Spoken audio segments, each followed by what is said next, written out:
ఉత్తరప్రదేశ్కు చెందిన 9 ఏళ్ల బాలుడు అజయరాజ్ నిషాద్.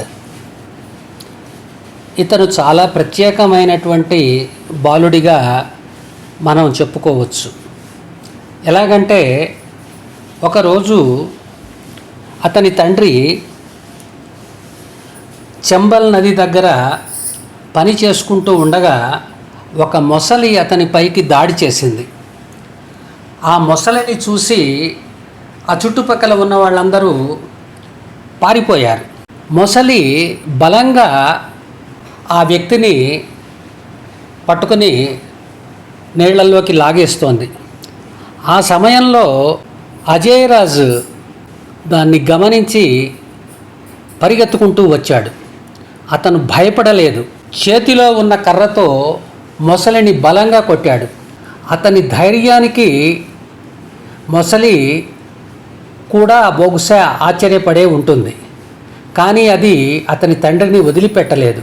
అతడు నిరంతరాయంగా దానిని కొడుతూ ఉండడం వలన ఆ దెబ్బలకు తాళలేక ఆ మొసలి ఆ వ్యక్తిని వదిలేసి వెళ్ళిపోయింది. తరువాత అతను తన తండ్రిని ఎలాగో ఒడ్డుకు తీసుకుని వచ్చాడు. ఈ విషయం తెలిసిన గ్రామస్తులందరూ అజయ్ని మెచ్చుకున్నారు. అతనిపై ప్రశంసల వర్షం కురిపించారు. తండ్రిని కాపాడిన బాలుడు అని చెప్పి పొగిడారు. ఈ విషయం తెలిసి అతన్ని సాహస పురస్కారం వరించింది. భారత ప్రభుత్వం అతనికి ఆ సాహస పురస్కారం అందించడానికి సిద్ధమైంది. ప్రధానమంత్రి రాష్ట్రీయ బాల పురస్కార్ అనే పేరుతో ఇచ్చే ఆ పురస్కారాన్ని మన రాష్ట్రపతి ద్రౌపది ముర్ము చేతుల మీదుగా అతను న్యూఢిల్లీలో అందుకున్నాడు. ఆ సందర్భంగా అతను ఏమన్నాడంటే, చలి అంటే నాకు భయమే, కానీ అది మా నాన్నను బలంగా లాక్కెళ్ళిపోతూ ఉంటే అది భరించలేకపోయాను. నాన్నని ఎలాగైనా రక్షించాలని చెప్పి పట్టుదలగా పోరాడి రక్షించుకున్నాను అని అతను చెప్పాడు. చిన్నతనంలోనే తల్లిని పోగొట్టుకున్న అజయ్ తన అమ్మమ్మ వద్ద పెరిగాడు.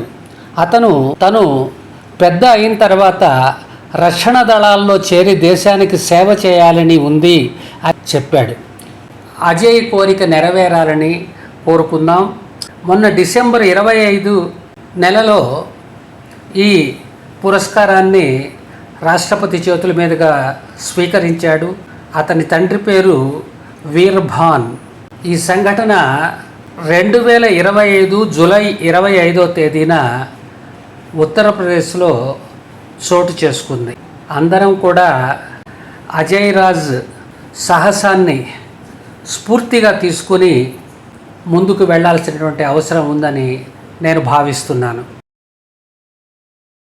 మరిన్ని వీడియోల కోసం మా ఛానల్ని లైక్ చేయండి, కామెంట్ చేయండి, షేర్ చేయండి, సబ్స్క్రైబ్ చేయండి.